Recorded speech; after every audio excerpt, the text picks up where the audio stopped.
नमस्कार, मैं जेनिफर धूरी आज आपको न्यूट्रिशन काउंसलिंग कोर्स के ह्यूमन एनाटॉमी के पहले सेशन में स्वागत करती हूँ। आज हम ये सीखेंगे कि हमारा शरीर किन किन तत्वों से बना हुआ है, उनका कार्य क्या है, उनकी महत्वपूर्णता क्या है।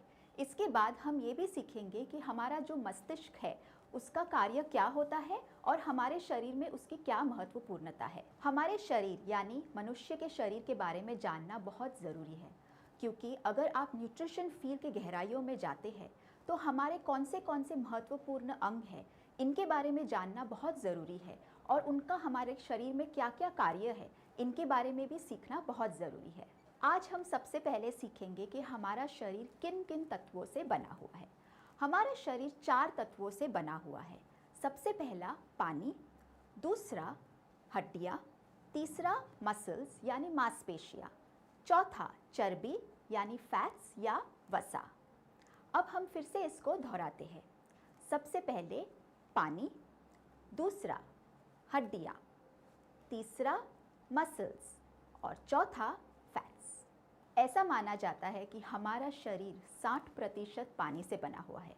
हमारे शरीर में मसल्स की मात्रा 36 से 45% होती है और फैट्स की मात्रा 20 से 25%।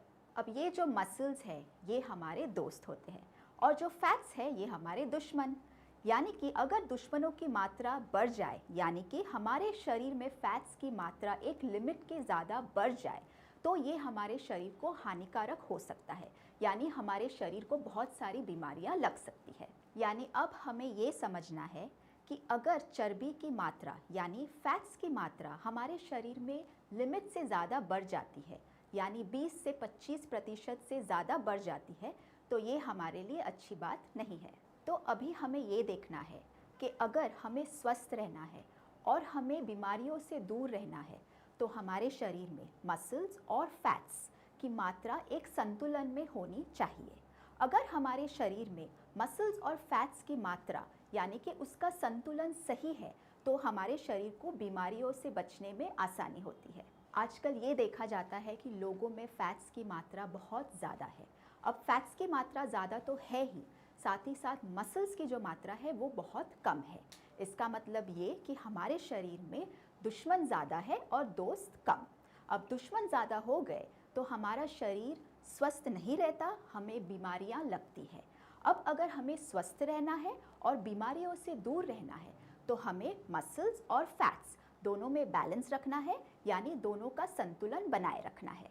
तो अब हमने ये देखा कि हमारे शरीर को स्वस्थ रहना है तो मसल्स और फैट्स दोनों की मात्रा सही होनी चाहिए। अब हमारे मन में ये प्रश्न उठता है कि सही मात्रा मसल्स और फैट्स की क्या है। तो फैट्स यानी चर्बी हमारे शरीर में पुरुष हो या महिला हो 25% से कम होना बहुत ज़रूरी है।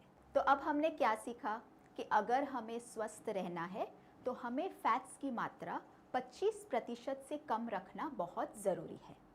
अब हम आते हैं मसल्स पे। मसल्स की सही मात्रा क्या है? मसल्स की सही मात्रा पुरुषों में और महिलाओं में अलग अलग होती है। पुरुषों में मसल्स की मात्रा 45% से ज़्यादा होनी चाहिए और औरतों में मसल्स की मात्रा 36% से ज़्यादा होनी चाहिए। अब हम वापस थोड़ा रिपीट करते हैं। फैट्स की मात्रा हमारे शरीर में 25% से कम होनी चाहिए। मसल्स की मात्रा पुरुषों में 45% से ज़्यादा होनी चाहिए और मसल्स की मात्रा महिलाओं में 36% से ज़्यादा होनी चाहिए। अब हमने ये सीखा कि अगर हमारे शरीर को स्वस्थ रखना है तो हमारे शरीर में फैट्स और मसल्स दोनों का संतुलन बनाए रखना बहुत ज़रूरी है। हमने ये भी सीखा कि हमारे शरीर में फैट्स और मसल्स दोनों की मात्रा क्या होनी चाहिए। अब इस मात्रा को सही रखने के लिए हमारे आहार में से हमें कुछ महत्वपूर्ण तत्व लेना बहुत ज़रूरी है। 1 प्रोटीन्स, 2 विटामिन्स, 3 मिनरल्स और 4 फाइबर। अगर हमारे शरीर में इन तत्वों की कमी होती है तो हमारे शरीर का संतुलन बिगड़ सकता है, हमें बहुत सारी बीमारियां भी हो सकती है और हमारा जो फैट्स है और मसल्स है इनका संतुलन बिगड़ सकता है। अब इन तत्वों के कमी के कारण ना ही हमारे स्वास्थ्य पे असर होता है बल्कि हमारे बालों पर भी उसका असर होता है। इन तत्वों की कमी के कारण हमारे बालों की जड़ें कमज़ोर हो जाती है और कमज़ोर जड़ें मतलब बालों का झड़ना। अब हमें सबको पता है कि हमें बहुत शौक है कि हमारे बाल काले हो, घने हो और सुंदर हो। अब इसे कैसे बनाए रखें? तो इन चारों तत्व यानी प्रोटीन्स, विटामिन्स, मिनरल्स और फाइबर, इनका सेवन रोज़ करना ज़रूरी है। तो आज इस ह्यूमन एनाटॉमी के सेशन में हमने ये सीखा है कि हमारे शरीर में फैट्स और मसल्स दोनों का संतुलन बनाए रखना बहुत ज़रूरी है। हमने ये भी सीखा है कि इस संतुलन को बनाए रखने में 4 तत्वों की बहुत ज़्यादा आवश्यकता है: प्रोटीन्स, विटामिन्स, मिनरल्स और फाइबर। ये हमारे आहार में रोज़ लेना बहुत ज़रूरी है। अब आज के इस ह्यूमन एनाटॉमी के सीरीज़ में आगे बढ़ते हुए हम हमारे ब्रेन या मस्तिष्क के बारे में सीखेंगे और उसकी हमारे शरीर में भूमिका क्या है इसके बारे में जानेंगे। ब्रेन ये हमारे शरीर का सबसे महत्वपूर्ण अंग है। ब्रेन ये हमारे शरीर के ऊपरी भाग यानी सिर में स्थित होता है। ब्रेन ये हमारे शरीर के सारे क्रियाओं का नियंत्रण और नियमन करता है, मतलब कंट्रोल और रेगुलेशन। आइए अब हम इसे थोड़ा और आसान करते हैं। जैसे कंप्यूटर में सीपीयू होता है, ये सीपीयू अपने कीबोर्ड से इंफॉर्मेशन लेता है यानी आदेश लेता है, फिर उसे प्रोसेस करता है और जो आउटपुट है उसे मॉनिटर पे दिखाता है। इसी प्रकार ब्रेन हमारे शरीर का सीपीयू है। ब्रेन हमारे शरीर के विभिन्न अंगों से सेंसरी इंफॉर्मेशन लेता है यानी सेंसरी आदेश लेता है, उसे प्रोसेस करता है और अगले क्षण में मुझे क्या रिस्पॉन्स देना है इसके लिए तैयार करता है। अब मैं आपको एक आसान सा उदाहरण देती हूँ। मानो कि मेरे हाथ ने कोई गर्म चीज़ छू ली है, तो मेरा हाथ मेरे दिमाग को एक सेंसरी इंफॉर्मेशन देता है। मेरा दिमाग इस इंफॉर्मेशन को प्रोसेस करता है और मुझे ये कहता है कि मुझे वहाँ से मेरा हाथ तुरंत हटा देना चाहिए। आइए अब हम ब्रेन ऑर्गन डेवलपमेंट यानी मस्तिष्क के विकास के बारे में कुछ और जानते हैं।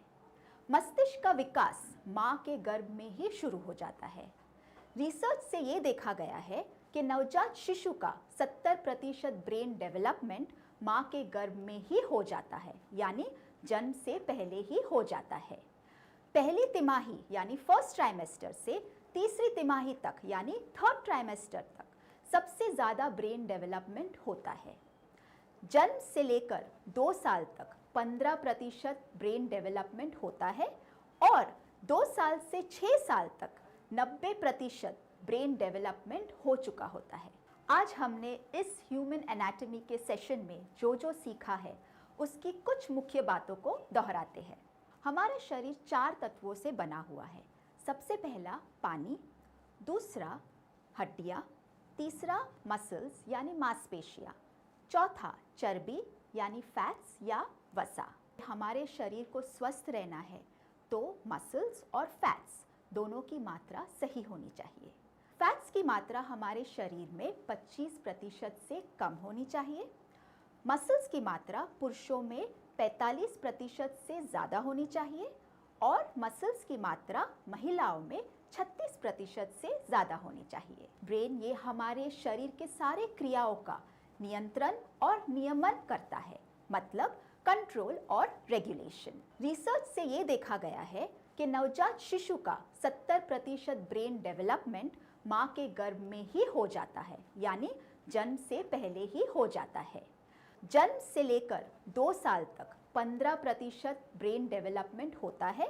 2 साल से 6 साल तक 90% ब्रेन डेवलपमेंट हो चुका होता है। आइए अब आज के इस ह्यूमन एनाटॉमी सेशन के प्रश्न और उत्तर का अभ्यास करते हैं।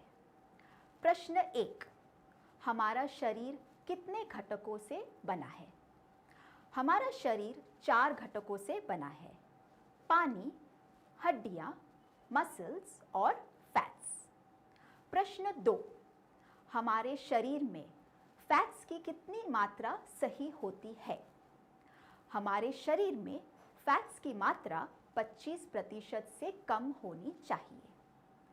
प्रश्न 3, हमारे शरीर में मसल्स की सही मात्रा क्या होनी चाहिए? हमारे शरीर में मसल्स की सही मात्रा पुरुषों में 45% से ज़्यादा और महिलाओं में 36% से ज़्यादा होनी चाहिए। प्रश्न 4, माँ के गर्भ में बच्चे का कितना ब्रेन डेवलपमेंट हो जाता है? माँ के गर्भ में बच्चे का करीबन 70% ब्रेन डेवलपमेंट हो जाता है। प्रश्न 5, जन्म से लेकर 2 साल की आयु तक बच्चे का कितना ब्रेन डेवलपमेंट होता है? जन्म से लेकर 2 साल की उम्र तक बच्चे का करीबन 15% ब्रेन डेवलपमेंट हो जाता है। प्रश्न 6 साल तक होते होते बच्चे का कितना ब्रेन डेवलपमेंट होता है? 6 साल के होते होते बच्चे का करीबन 90% ब्रेन डेवलपमेंट हो जाता है।